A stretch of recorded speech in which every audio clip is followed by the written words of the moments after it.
So I'll just say a few words about the background to the event and to kind of help you get a sense of where I'm coming from, or we're coming from as a team. So the project is, the conference is the final event for this ESRC project that's titled Interrogating the Dashboard, Data, Indicators and Decision Making. And it was a bit over 2 years now where we had to pitch this project, literally in front of a set of peers and colleagues, which was an interesting process. And our beginning pitch, let's say, was that discussions around big data and the emerging paradigm will most likely play out very often as a specific relationship to a small screen. So that big data actually meant lots and lots of small screens, and small screens displaying numbers, data visualized.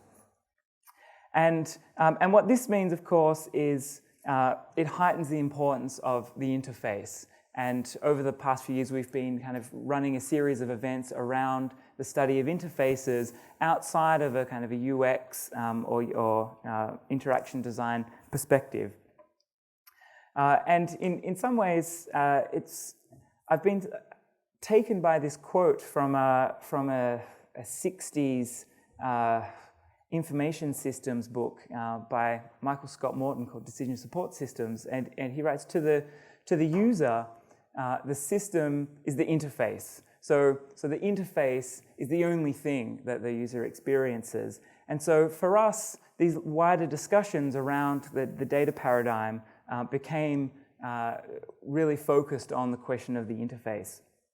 But also there was a bit of juggling and kind of reorientating these other terms as well. And we had an initial take on them, and this take has changed a little bit over the project. But initially, our thinking around data was to try and kind of move the discussion a little bit from kind of epistemological discussions around data, so things around sampling size, things around causality, correlation, and so on, to a more ontological, pragmatic, and processual approach to data. And also recognizing that data itself is kind of changing and is kind of caught up in, maybe I should put this in my pocket, has equally been caught up in both kind of metaphors but also kind of practices of flowing and streaming, which I'll come to in a minute. Because data is almost always interested in the STS sense, it increasingly takes the form of measurement, right? So data is produced and it's put to work in specific ways. And this is why we became interested in the idea of an indicator, and in particular, indicators that are working in more flow-like environments. So this kind of second component of like what happens to data.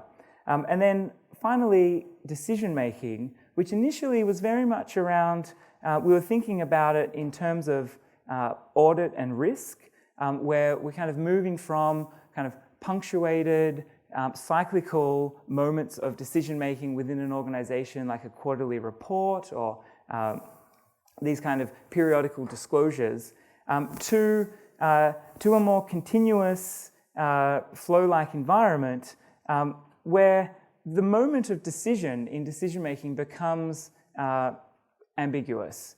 So when to make a decision is no longer punctuated by the flows of an organization and starts to kind of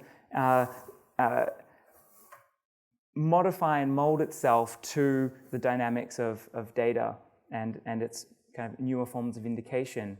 But as the project continued, this question of decision-making, and especially through kind of historical analysis of the rise of decision-making in intelligence, in business analytics, in decision support systems, management information systems, and so on, we became much more interested in questions of cognition, more generally, especially around the interface, because it seems like there's a kind of intensifying relationship between design and kind of cognitive models of behavior particularly.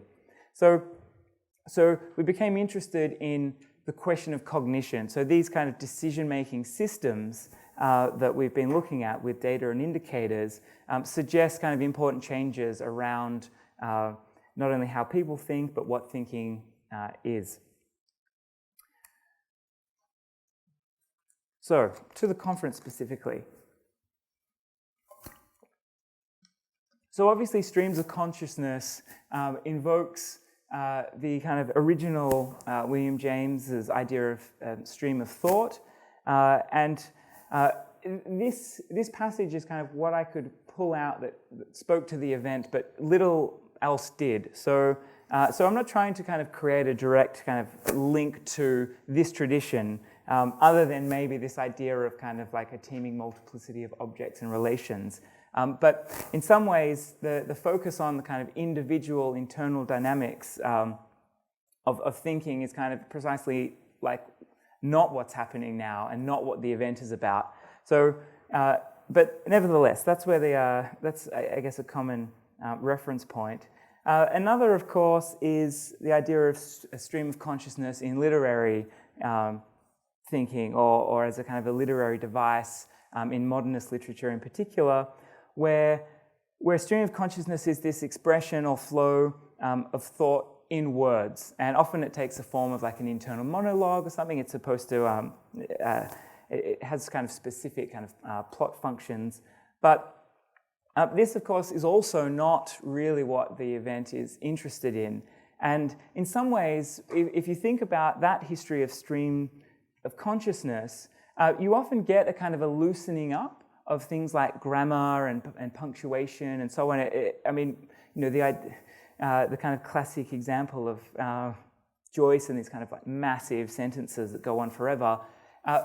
And what we're seeing now, actually, in relation to this event, is a kind of an increasing kind of rigidity of things like grammar, but it's not a kind of a grammar that is a kind of a grammar that you see in novels, but it is a kind of a code-based grammar, and our project kind of speaks to some of this. But so there's, in some ways, we're quite far away from that.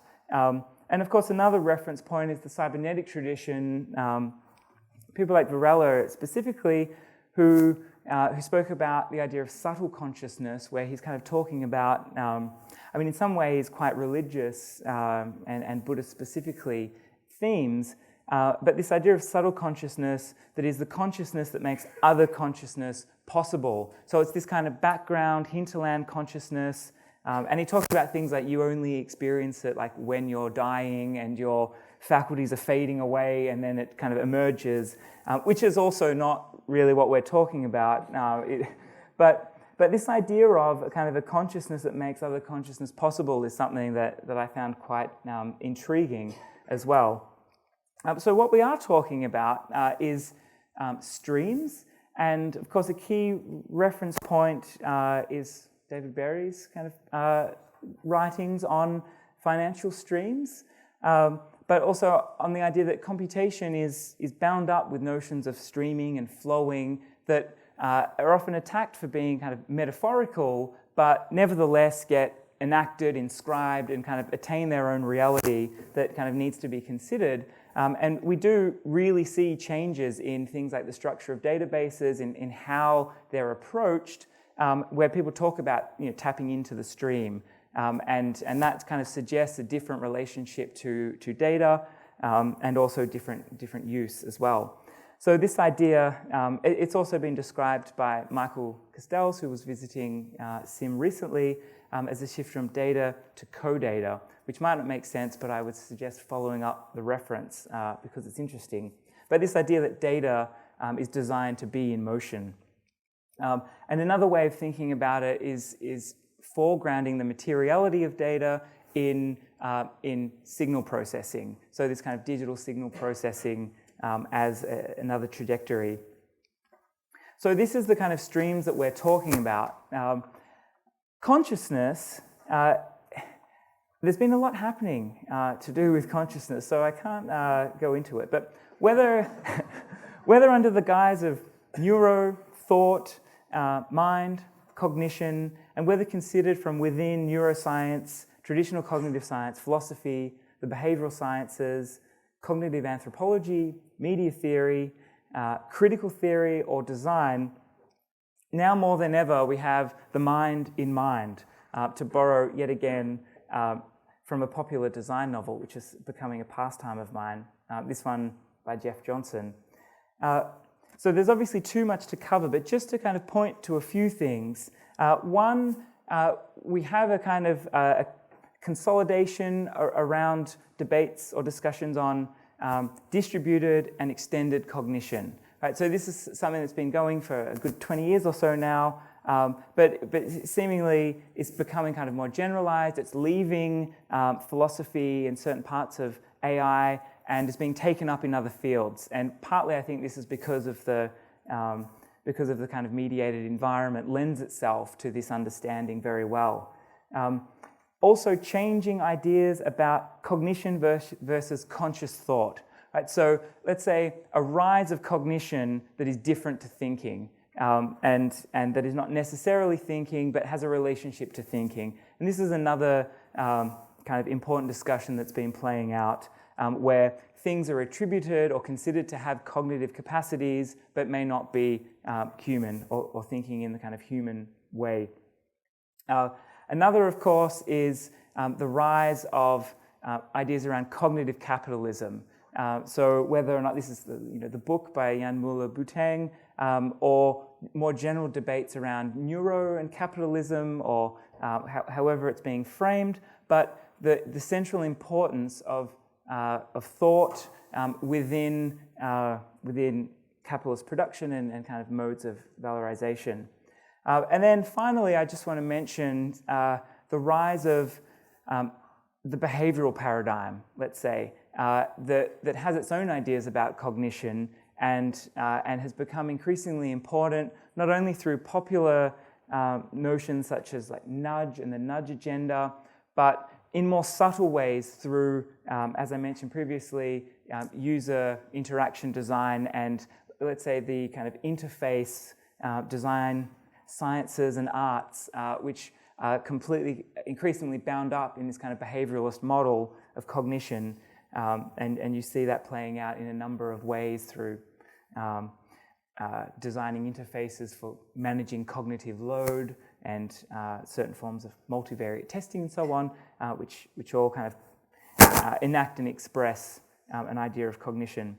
So then streams of consciousness, aside from this history that I've covered, wants to bring together these two ideas around kind of streams or data and consciousness, which initially was something like decision-making in our original grant application.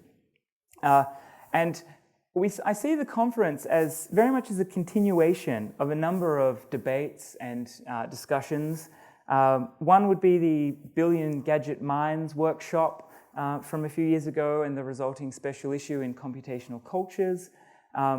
Another would be the series of events that Louisa Moore has been putting on in Durham, which have taken up a number of these issues quite centrally. The recent work of N. Catherine Hales and Mark Hansen in the US is another point.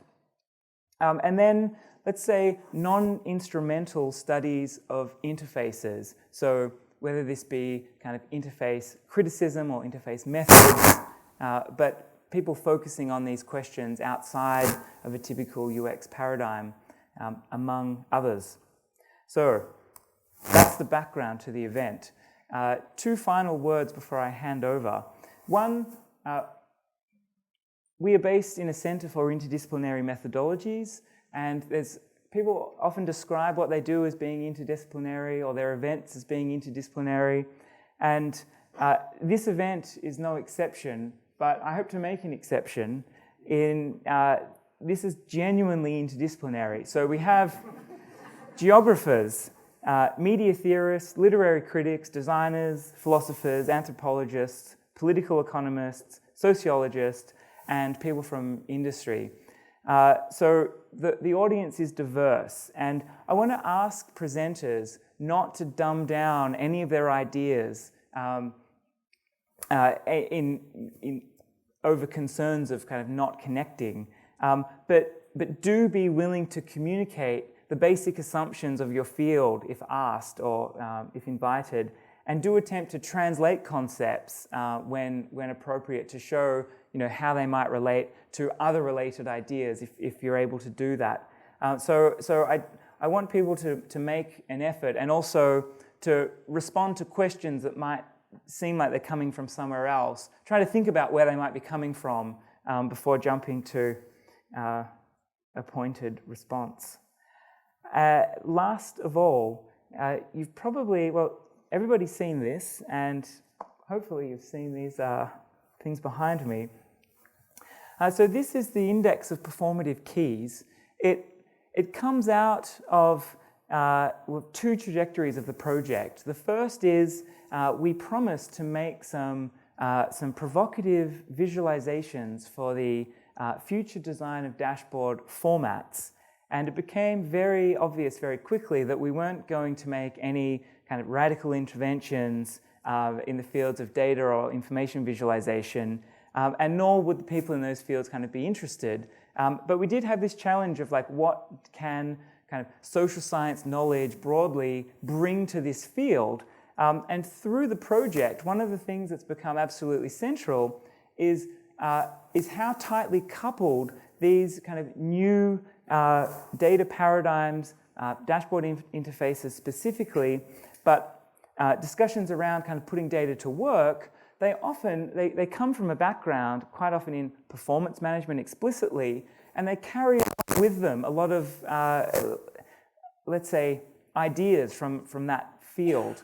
And so we've been trying to think about how to bring those two together. And what we've come up with is our index of performative keys, which is all about how performance is really central to discussions around data and intelligence. So if you'd like to check out the online version, we have a unique domain name. It's IPK.SOLUTIONS. And there you can see not only the big screen mode, which is modeled after government digital service big screen mode in the Cabinet Office, but we also have the full dashboard display that I will go into greater detail tomorrow. So I won't bore you with the description just yet, but you can have a look and obviously have a read about how you can improve your performance before tomorrow even.